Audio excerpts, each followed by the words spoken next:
So grateful to be here and very happy to discuss these incredibly important and hard to talk about topics.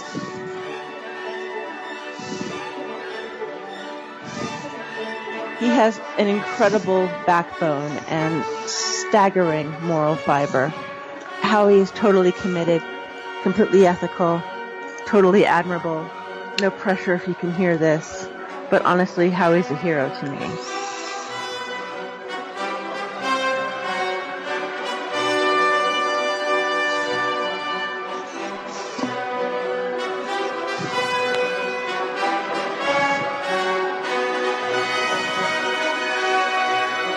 John, you joined us before, and it was a pretty incredible kind of testimony you gave, and you just devoted your life to advocacy for child trafficking, and even 9/11 truth.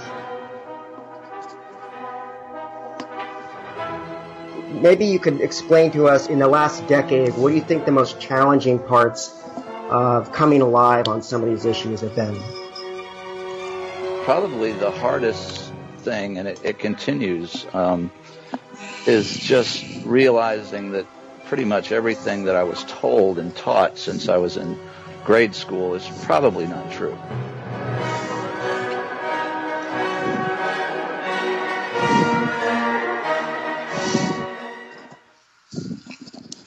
Then you can take the probably out.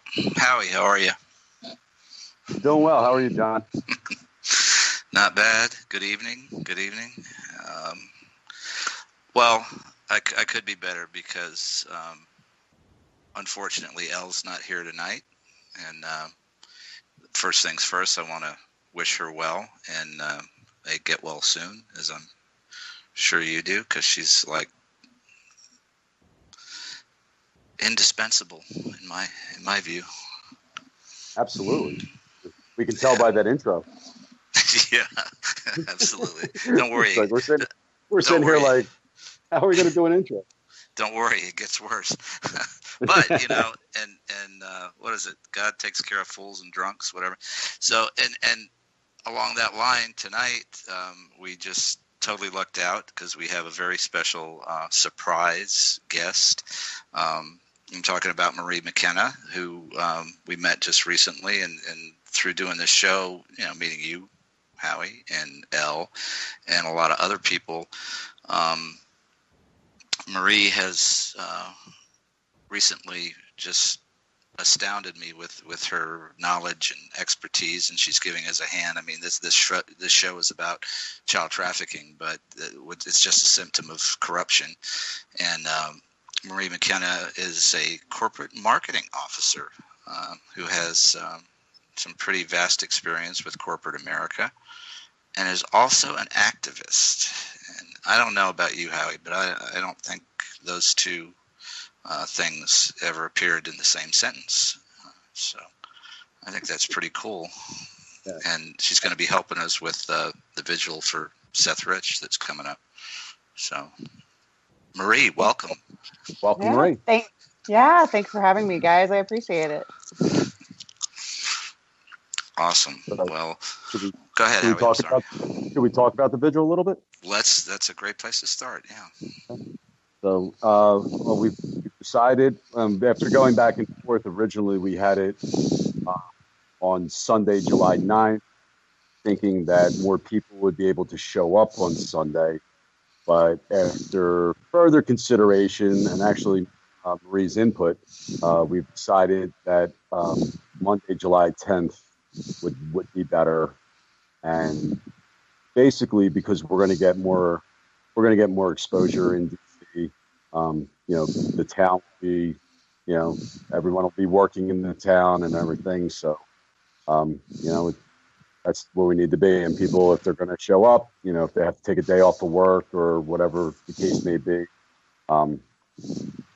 that's what's going to have to happen. And it is the actual anniversary date of Seth Rich's birth. So, absolutely. It's a solemn occasion, but hopefully some hope's going to spring out of that. And right. So it's going to be. I'm excited. Right. So we just want to get the time right. 4 p.m. in Washington, D.C. The location has been determined, but not yet revealed. So everyone's going to have to stay tuned for that because we just don't want to reveal the location yet. Yeah, we're getting some amazing traction already. Not even just amongst the social media folk, although we're getting a ton of traction there. We're also getting some traction with some mainstream media. So hold on to your hats. That could be exciting. Yeah. Well, Wow. Thank you so much for helping with that. I'd be lost. And we're going to be talking, about our topic tonight is teachers / rapists, and we've covered everything. We started out with the finders, and that was the Walmart of pedophile networks that was uncovered back in the 80s in Marie's town of Washington, D.C. And they had D.C. police, we're talking about Seth Rich and the D.C. police, but, we all the way back to the finders. I think they had some people that were doing their jobs and working on that case, but their upper management allowed that case to be shut down with a phone call. And it seems to be a pattern of behavior. What do you guys think? Oh, well, I'm thoroughly convinced of it. I mean, for me, my first experience with the focusing in on the DC police was obviously, the Comet ping pong shooting. And, you just reminded me, I think the Comet ping pong shooter was set today the 20th. I think it was sentenced today. I have to check that out. Today is the 20th. Yeah. Oh, wow. All right. I'm going to have to go back and I'll look at that during the show. But, obviously the way that thing was and, I sent in a information request to get bullet hole pictures, actual police reports, and turned down at every shot down, can't see it, you're not privy to any evidence, the nothing to see here. Actually the police report can be seen, but per the second district, up until when I stopped trying, up until probably last month, the actual police report was still in draft. So, right there, I'm like, what is going on here? Yeah, and I mean that's so typical of that area, though. They released something today, or at least it was found in that report that was filed, that they're not going to release the body cam footage for Seth Rich, and meanwhile, there are murders that happen there regularly, and they're releasing all kinds of footage, right? They got every camera on every corner, showing you the footage, looking for the people. So, as you mentioned, I grew up there. My dad's an FBI agent, 36 years, retired, and I've seen a lot of stuff kind of get swept under the rug. So it's unfortunately not uncommon. You were. I don't know if you want to tell that story again, but just tell me to shut up if you don't. But growing up in that area, you got, and I won't unless you want to tell the story, but you got some vibes at some certain locations there that were, populated by politicians and other. Do you want to tell that story? Or? Well, I mean, I grew up there and split my time largely between New York and DC. But when I was about 19 years old, I ran with what I would call the who's who of Washington teens and young adults, and ended up actually dating a senator's son, who shall remain nameless, and ended up in at a farm of a very popular and well-known actress who was married to said senator. So if you can do a little research, you'll figure it out. And really quickly realized kind of how pervasive the immoral and kind of just over-the-top activity was. Parties with trays of cocaine and lots of orgies going on, and I had a choice at that point. Do I still stay with this kind of crowd or move on from it? And I got out as quickly as possible, and I realized there are just two kinds of people, especially in Washington. You either have the moral fiber to stand up to what's going on around you, and or get out. I got out when I was in my mid-20s and left for the West Coast. But or you acquiesce to what is a fairly, it's just a filthy kind of feeling. A lot of immoral and just unpleasant activity, I guess is the way I would term it. Yeah, and a lot of people. That's what we try to do here is educate people to the facts and documented facts of stuff that's been going on there for decades. And you'll see in the show notes tonight the Finder's Report, which is a report that the United States Treasury pretty vigilantly tried to prosecute. And again, they did search warrants. It's really something until you read it, you just really can't believe it, because all the infrastructure was there, even in the 80s, and it was a worldwide network. They were talking about sending kids as far away as embassies in China and Japan. They had children's clothing there. The 6 poor children that were taken into state custody in Tallahassee. That's how the whole thing broke open, and they knew in Washington that arrest had occurred before the Treasury Department did. So, I mean, it's that. Please read that. It's in the show notes. I also put the Franklin cover-up, Senator John DeCamp, and this horrible abomination has just been going on for decades and decades and decades. And you need to educate yourself to that if you're just new to child trafficking and wondering what it's about, and just to see what we're dealing with here, because it's just pervasive, it's insidious, and it's probably, to me, in my mind, it's the glue that holds this corrupt, rotten corpse of the United States government together, and hopefully by doing stuff like Howie does, going out in the public and forcing people to confront this, or confronting them with the truth.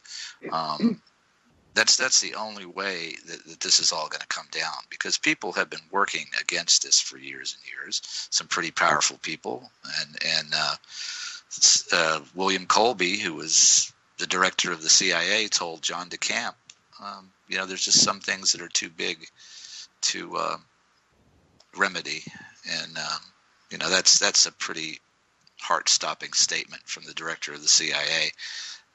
But I don't believe that. I think we're at a unique time in our history right now. There's a perfect storm of who our president is,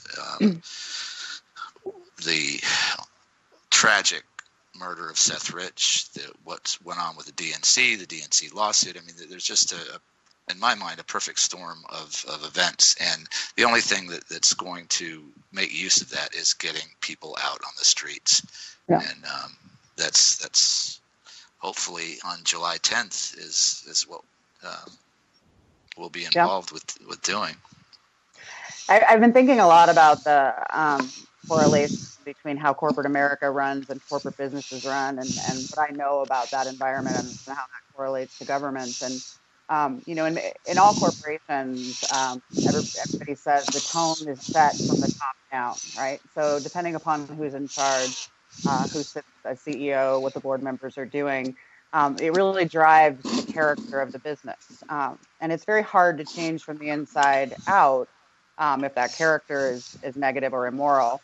And I think we have an opportunity with Donald Trump at the helm to follow his lead, honestly, and to allow people who might otherwise not have spoken up because they were in a position where that would have brought havoc on their lives and caused them, great harm, to kind of enable them and empower them. And I think, like what we're doing with Beth and calling regular Americans to go and peacefully gather to, demand in many ways more insight into his. I think that shows some of the people who may still be holding back, may not want to come forward, that this is a climate, for change, and it's a time to speak out. I really hope that that's true.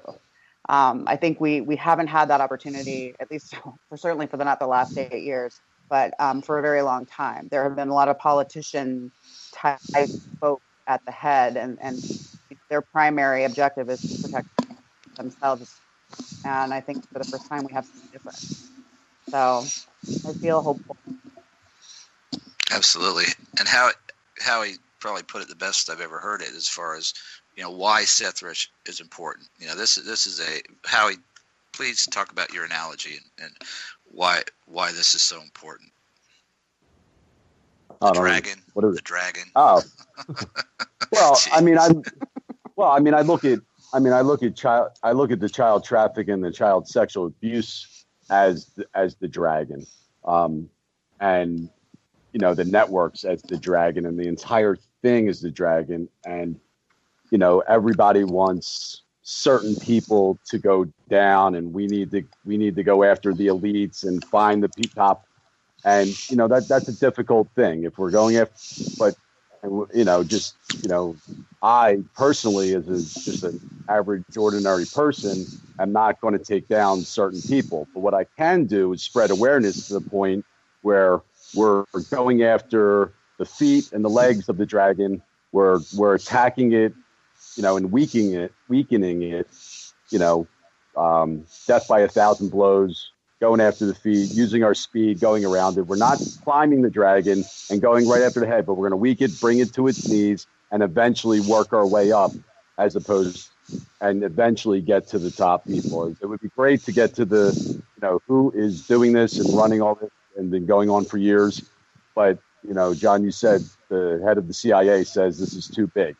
So what we can do is go after things in our own backyard. We could expose, if there's something going on locally, whatever it is, and that, and just keep working at it. But it's going to take, it's literally a grassroots group effort to do this. And, where I see Seth Rich, it's, and just seeing the response we're getting on, just on Twitter from this, people are passionate about this, and they know there's a cover up going on. They know something is wrong. It's obvious. And it's like, okay, now if we can expose this, it's going to be a domino effect. We have something here. We know, Amen we know to the dominoes. Yeah, you're right. We know he was murdered. We know that we're not getting the information. We're not getting the evidence for whatever. Like the autopsy report? Anything. Can we get anything? I mean, really, what hospital? Can we say what hospital? Yeah. I'm with you. Buildings topple from the bottom. They don't topple from the top. Right. Unless it's 9/11. But we won't get into that. But anyway, sorry. Well, like Elle said, I think the other day, it's like pulling the thread on a sweater. Yes. You find that right thread, and the entire fabric comes undone. Not that we've said 3 analogies in 4 minutes. This is analogy time. Analogy corner. They're all great, and they're all right on the money. And what I hope people realize and learn out of this is the revolution is not on Twitter, it's not on Facebook, it's not on email. It's in the street. And that doesn't mean violence. That doesn't mean, social upheaval. It means people have to get up off their ass and make themselves apparent to the people who govern us, because we are the majority, and it leave all the politics out of it. I mean, politics is, in my mind, it's just a divisive, useless occupation, and this isn't about politics. This is about the murder of a human being. And if we can't stand up for that, what good are we? This is about children, the lives of children, our children. Mm-hmm. Could be anybody's child, could be, future grandchildren. We have to figure out how to stop it. On Seth Rich, it always, the causes me to marvel because he didn't even recognize that he was shot. And for well over an hour, I don't know about you, but the last time I was mugged in DC, and I've been mugged twice, once when I was 12, that's a story for later. I didn't hand him my laptop that I was, at the bar with. Of course, I wasn't at the bar when I was 12, but, he wasn't at the bar with his laptop. And I'm pretty sure he spoke vocally about handing it over to the police. And that's what's on those body cams. Anybody who thinks this is anything less than murder, really hasn't examined the facts. So how do we let a 27-year-old, I have a 27-year-old myself, how do we let a 27-year-old take a fall like that in protection of what I think he thought was a huge fraud in our voting system? And he was naive in that he thought he could take certain steps and they wouldn't harm him. But we need to be his voice. Absolutely, and people are putting their lives on the line, and the first two that come to mind are Jared and Elizabeth Beck, who are suing the DNC right now. There have been 3 murders in Florida of attorneys, one being a U.S. attorney. Mr. Sessions, I'd be on that one. I don't know about you, but these people and these people, and you look at it on one level, but you can see the power structure is panicking. When you see Deborah Wasserman Schultz threatening the DC police chief in a public hearing, something's going wrong there. When you see the Becks being threatened with somebody who went to the lengths of getting a voice modulator, and they just forgot to turn off their caller ID. I mean, this is unraveling. And they're currently working outside the plan. Let's put it that way. None of these details were in the strategy, air quotes, and, they don't function well outside their very well-controlled environment. And I think that's what we're seeing from her. She's coming unglued. Can I add to this panicking theory? Mm-hmm. Absolutely. Newsweek today. Oh my gosh, the worst headline ever. What was that? It's okay. Seth Rich update: DNC staffer murdered by serial killer, not botched robbery. On one level, I could agree with that, right? The DNC and Hillary Clinton. They are. Okay. Yeah, exactly. Look at the list. Right.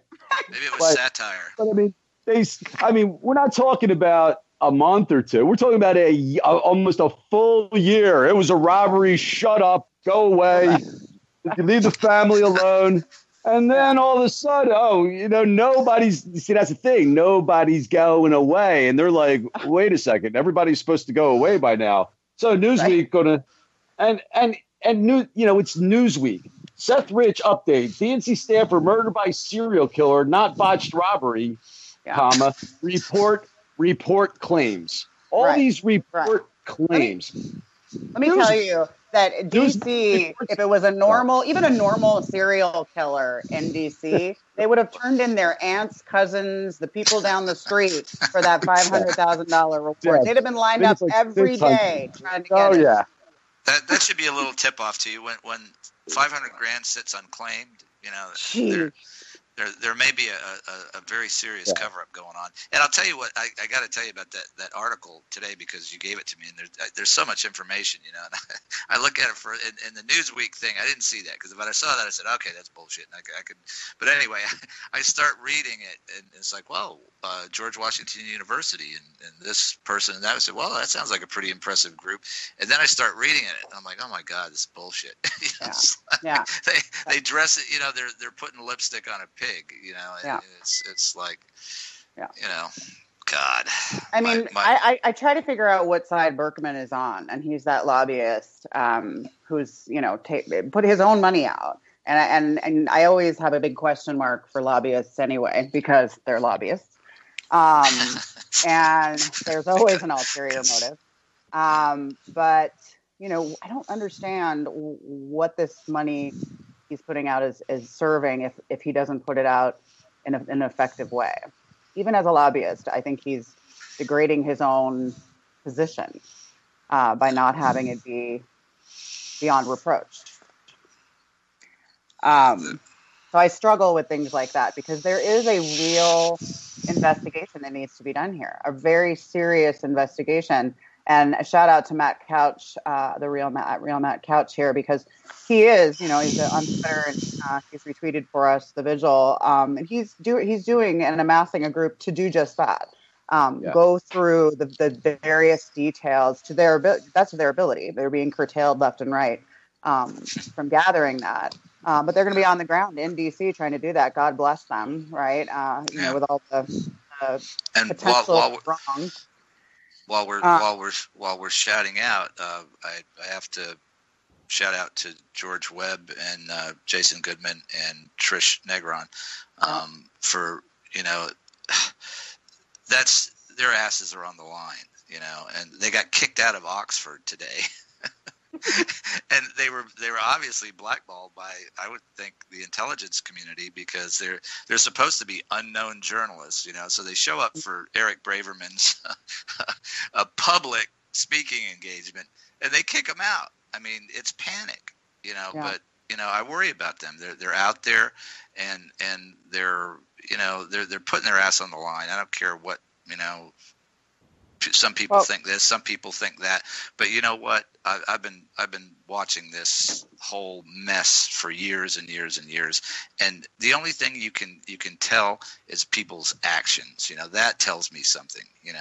And if in my mind their actions speak much louder than their words, and I also wanted to thank them because they were giving us some time on their show while they're in London in the middle of all this thing to promote the Seth Rich vigil. So I just wanted to thank them, and Becky. Shout out, Becky. She was the show that I feel the most honored to be involved with so far that we've had, which was a survivor story, and just there's no words to describe the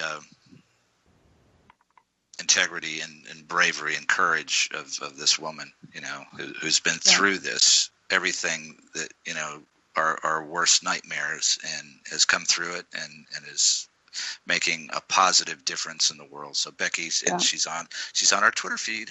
Yay, so I just want to shout out to Becky, but I have a confession. I have a confession to make.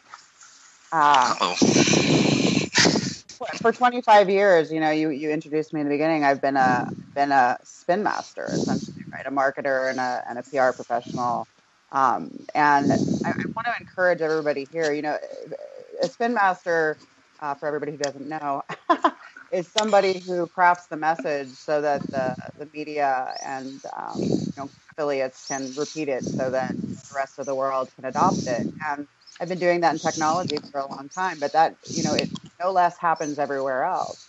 The problem is that none of that is based on truth anymore. And so there used to be a rule that you couldn't do something or you couldn't message something without it being based in fact. And those rules have gone out the window. So if people are only getting their news from mainstream media, they're not getting any news. They're being force-fed a dialogue that's been crafted and well crafted. So I want to encourage everybody to participate in calls like this, to seek out their own truth, weigh all sides of an issue, and weigh for themselves, what is right and what is wrong. Because the truth sayers out there today, the ones who are looking for the truth, are being beaten down left and right, disparaged left and right. And there's a reason for it, because they are saying the truth. So, the confessions of a spin master, I guess, is my classic, my perfect example is getting involved in the Pizzagate community, and then watching how New York Times, Washington Post, and all the way up to Fox News, when Megyn Kelly quote unquote interviews James Alefonsis. I don't know if you saw that, Marie. It wasn't view whatsoever, because there were hard, there were basic questions that needed to be asked, and she asked none of them. No. Not a one. All she basically asked him was like, "How are you holding up? This must be so traumatic." I'm like, I mean, and we see obviously we see right through it, but to the general public that really doesn't even know what Pizzagate or Comet Ping Pong is or was, they look at it and they trust. Why would Megyn Kelly, be lying? Why would anybody be lying? Here's my recommendation: look for the people who are being oppressed, and they're probably the ones telling the truth. I mean, I started honestly when Dinesh D'Souza went to jail on a trumped-up charge. He went to jail because Obama didn't like that movie. And make no mistake, that's why he went. And there are hundreds of people out there trying to bring the unfettered truth to you, and they are disparaged, they are put down, they are in some cases jailed. Oh my God! And I have Becky's on her Twitter feed, so I just can't not talk about this. She's listening. She absolutely is. Good. This is. I want to read you what she just tweeted, and then I want to tell you a little bit about her story, right along with what you're talking about. She says the people that are beaten down are the ones they want to try to cover up, but they can't bury us all. Nope. And that young woman escaping out of a network, they were going to murder her. I mean, she'd reached an age that she was no longer useful to them. So an angel of mercy, who she now calls her mom in the United States, got her out of there. She was blackballed by that network, whoever the governmental people that are in that network are, and our customs were waiting on her when she got here. And she was harassed and jailed for 14 months. She was laughed at by a federal judge telling her story.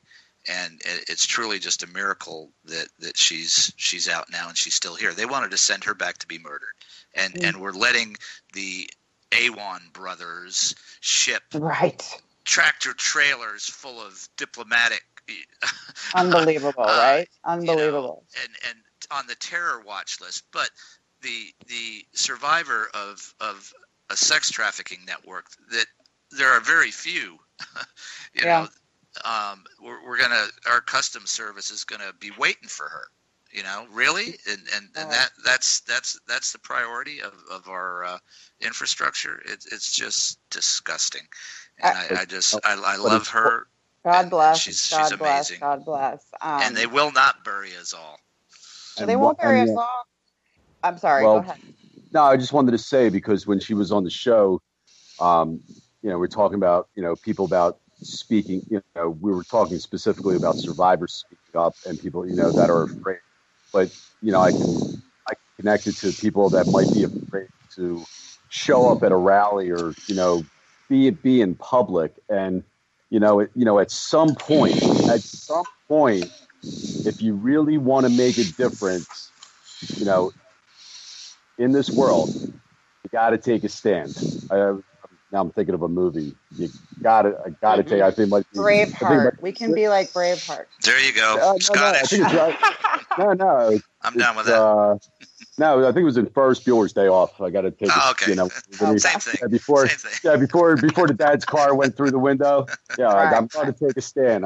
But we're talking about Trump. Like the streets are a lot safer than people think, and I know this because I go out in them and I feel totally safe. I feel very protected by the police, and it's just the way it is. So, if anybody has any, fears or doubts or just, all I say is just try it. Just go out one day. The worst thing that can happen is if you're out in the street, you can always leave. It's empowering. It's empowering to be around like-minded people. It's a whole different level from being, technology, linked by technology. You still have protection But being with a crowd of like-minded people for a cause is a wonderful feeling. And I wanted to talk for a second just about those customs agents. I said that my dad was 36 years in the FBI, so I essentially grew up with a top cop. And the rank and file are good people. Yes. They're good people. But they are, much like soldiers in the army, trained to say yes when they're given a command. And I have a very strong suspicion that a lot of those commands have been things they don't agree with and that they don't want to show up for. And if Americans continue to show that we don't care one way or another by not showing up, by not voicing our opinion, then why should they stick their necks out, right? If we start to be louder and more vocal and they start to see that the American populace has a voice that could support and protect them stepping out, then we'll start to see them step out. But it starts with us. It starts with us. We can't ask people, in jobs in the rank and file. I would probably bet money that people who showed up, and maybe not, they there are definitely bad eggs in that too. To the customs greet, maybe didn't want to be there. Yeah. Maybe thought it was wrong. Yeah. And I totally agree with you. And that includes DC police. Absolutely. Howie was interacting with them down at Comet Pizza, and the people on the front line, they're probably just like us, but that's the way the system is set up, the way the country is set up. You get into a job like that. Even in the fire department was a lot like that.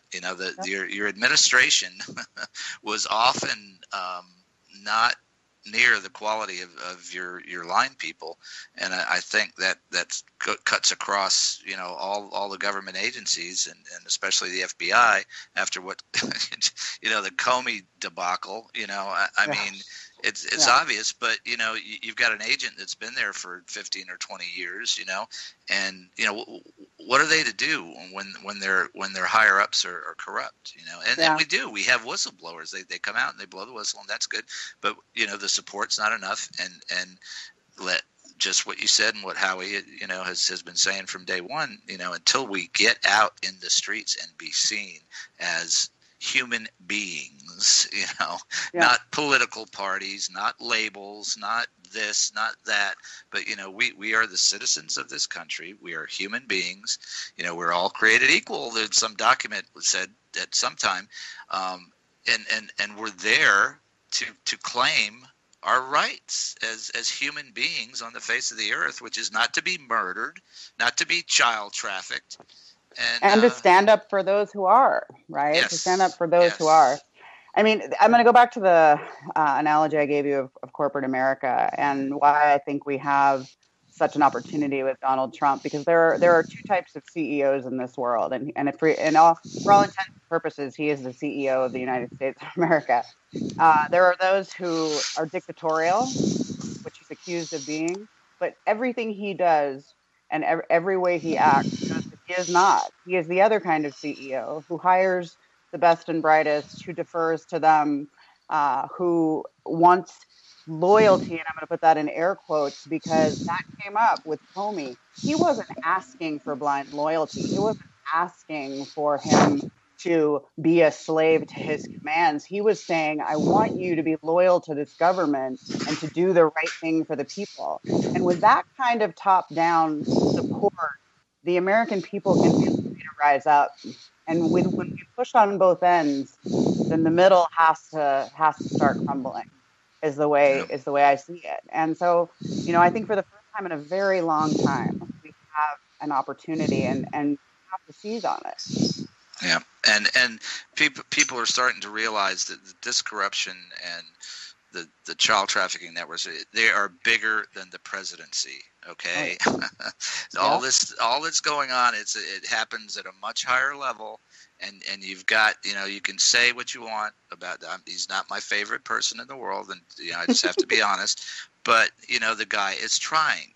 There wasn't a word about child trafficking by any president that I can ever remember, and he signed an executive order. So, in my view, if all that comes out of his presidency is awareness about child trafficking and a shutdown, and something is happening. I mean, you can't turn on your TV without seeing people arrested every day, and yeah, granted they're low-level people, but and I was I'm so dissatisfied. It's like, when are you going to take on the networks? When are you going to, and they need to, but it occurred to me that, okay, if you wrap up all the little guys, what happens with criminals? They start to talk, and maybe that's the strategy. And I wish they would be more communicative about it.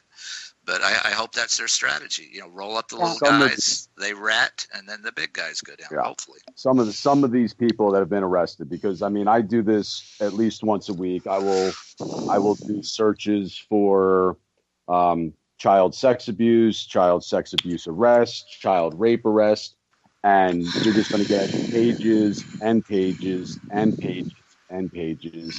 There's no way to me that they're all isolated incidents. Last week. In Louis, it was ironic because it was in Louisiana that they arrested 51. They arrested 51 people, and of course, that's the state where Steve Scalise is from, and he was talking about trafficking. So, we've had some larger arrests going on. I think it's a matter of time, but this is what I'm saying. Going after the feet, attacking the legs of the beast, as opposed to going, all of this rhetoric around self-identification is the normalization of corruption and rape and incest. We're supposed to be apparently desensitized to what is horrific, and by allowing all kinds of I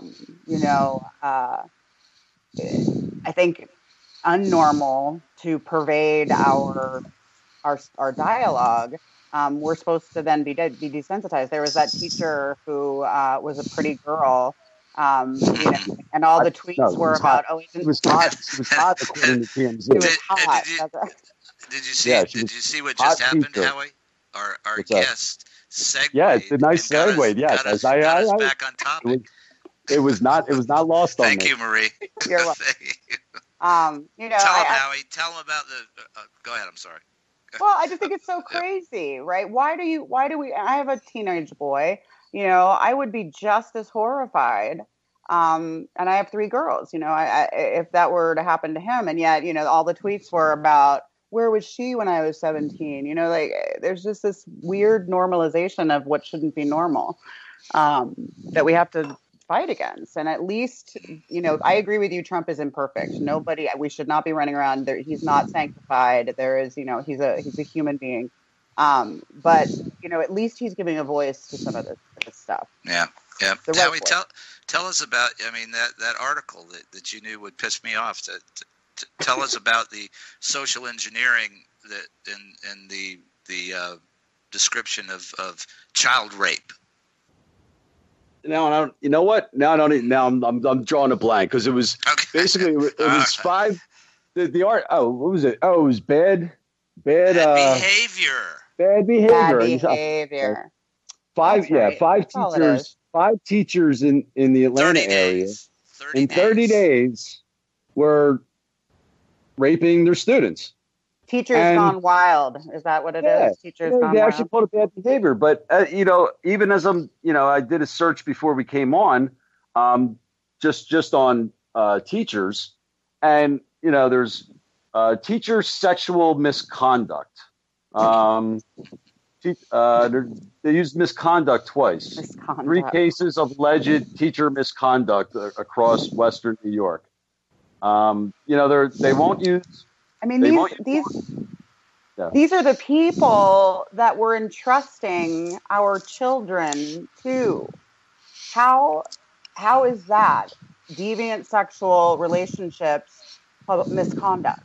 I don't understand that. This is an alert. And even wait a second. I'm sorry. I'm just looking at the. Go ahead. That on TMZ, with the hot teacher. But even on Breitbart, police, North Carolina teacher accused of sexual relations with 3, I don't see right there. Sexual relations. It's not a sexual relation. It's not misconduct. Rape. It's rape. It's rape. Sexual, but as you when you look at more stories and you see the way it's framed in the media, they're very, very, very careful about using the word rape. And for whatever, it's social engineering. Because you're gonna offend people, and people will be offended, and they might pay attention. Well, yeah. Shit. Right. If it was me, I'd be showing up at my school, and we try to give. And I suggest this to any parent. This is rife through our schools. Check and these are we put 3 links in the show notes. Okay, these are 3 links. I got those in less than 5 minutes. I think there's 50 cases. Okay, tip of the iceberg. Get yourself involved. Get down to your school. Start talking about this. Mm-hmm. If it was me, I'd run a background check on everybody that my kid was coming in contact with, and you have to get active because this is happening. It's destroying these kids' souls. They're before they're even out of school. And it's endemic and it's institutional. It's a part like the Catholic Church. We just went through, and we were talking about this earlier. The police department, Louisville Police Department, the Boy Scouts of America, the Explorer program. What do we got? 5 cops involved in that rape now. I can't even get the director of their front organization. Life learning, or whatever the hell it's called. I can't even remember. This is like the 4th email I've sent to those people, to the director who was interviewed 10 years ago about this same problem. And evidently their little bullshit program that they put into effect, their guidelines that I read, which are a joke, are useless. And the cops are left to police themselves. And in Louisville, they did a miserable job of it because 5 of them have been raping these kids. Yeah.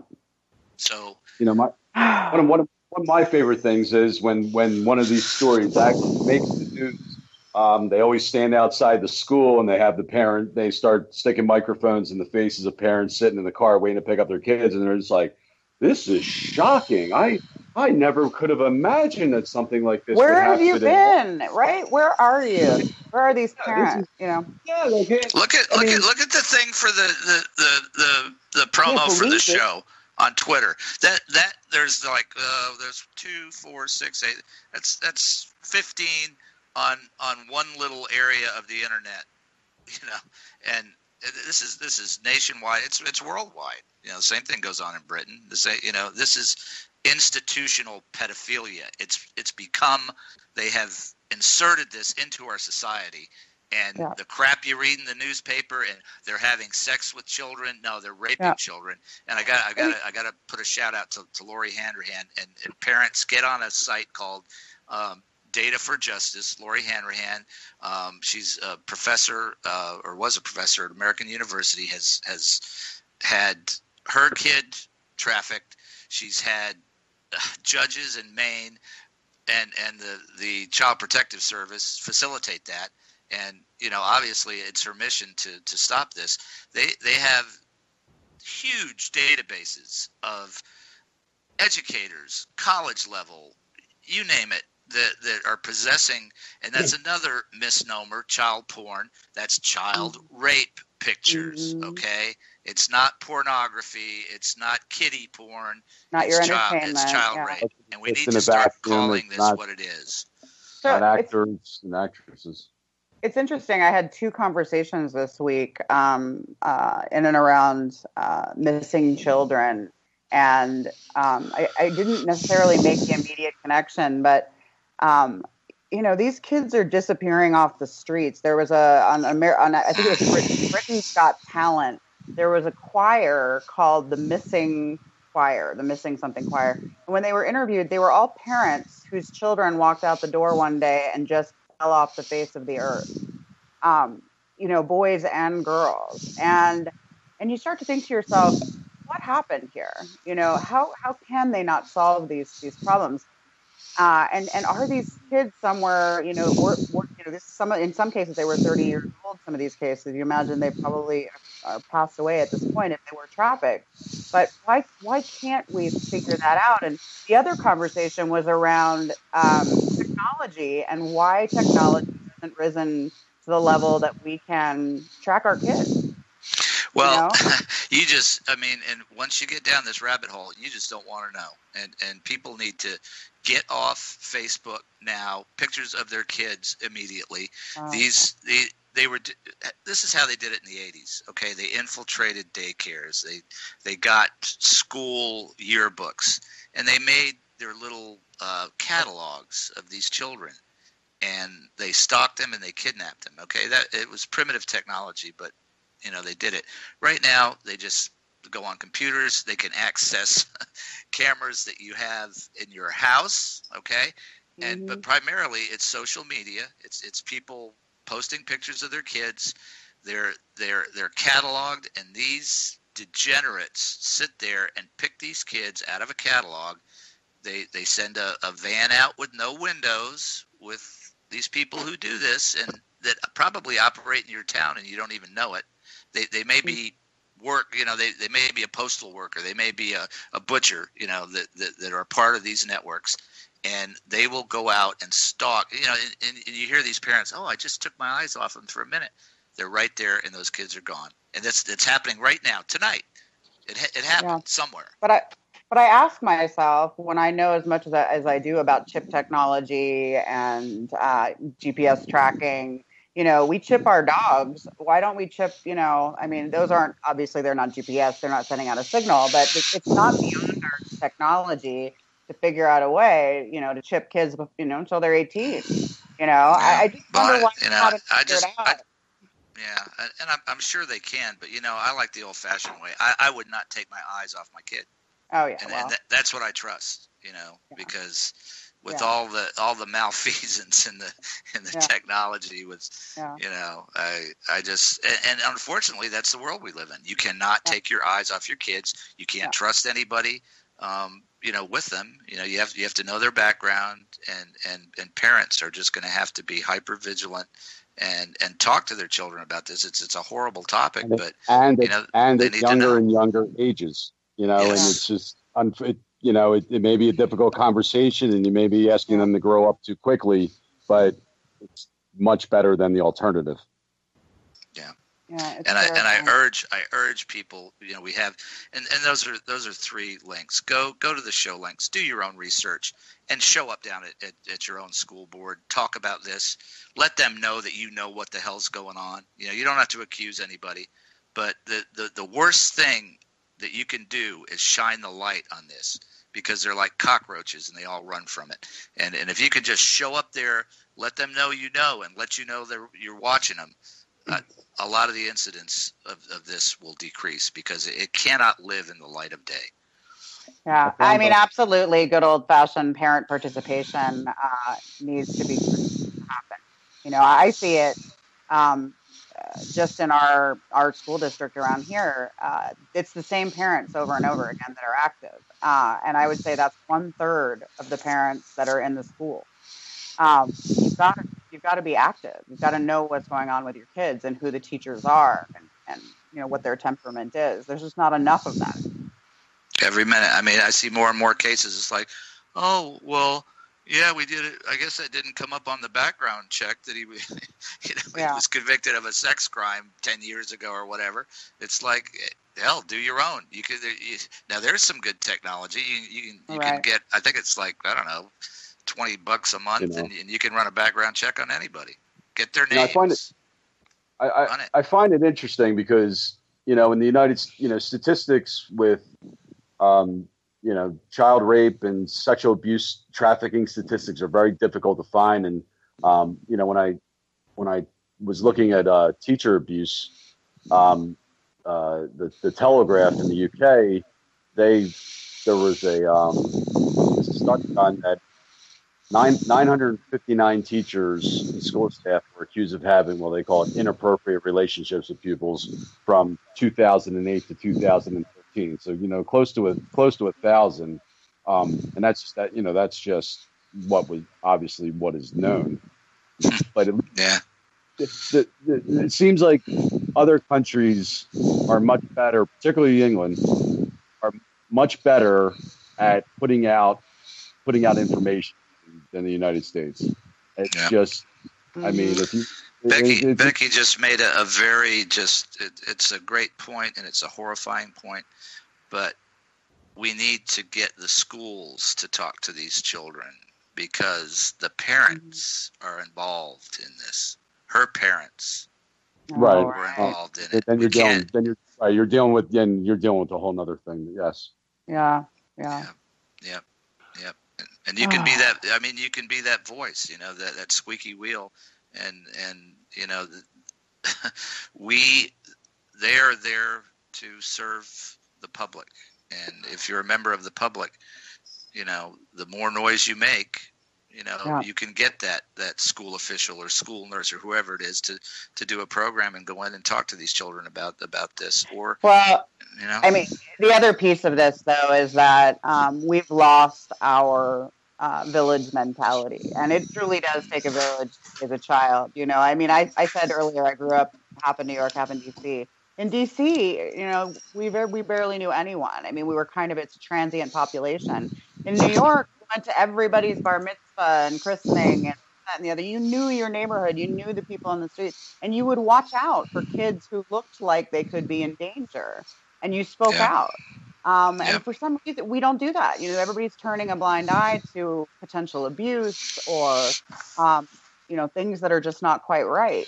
And then we wonder why we have all the problems that we have, not just trafficking, but children who are violent, etc.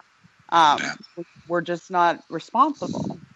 Well, and I go back to the social engineering. I think that's been engineered into the population to, you know, be self-centered assholes, you know, basically. And you know, until we, you know, there's a paradigm shift and you know, that's shoved in people's faces, so they come out of their stupor.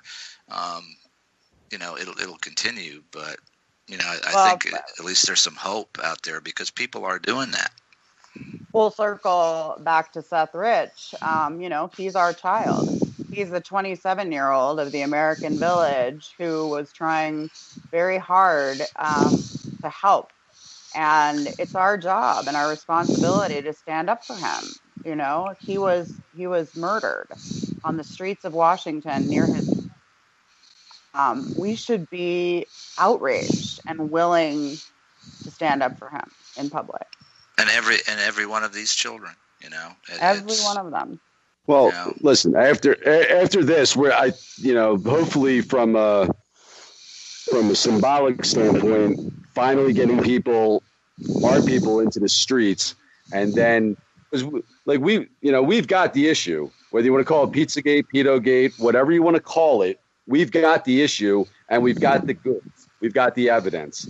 And it's something that everybody, doesn't matter race, religion, gender, anything, political view, everybody, most people can rally around. Yeah. And they will. It's going to, I believe that it's going to create a lot of like real social change in this country, bringing people together around one common issue. And our children, what could be, you know, and what could be more important, you know. That's it.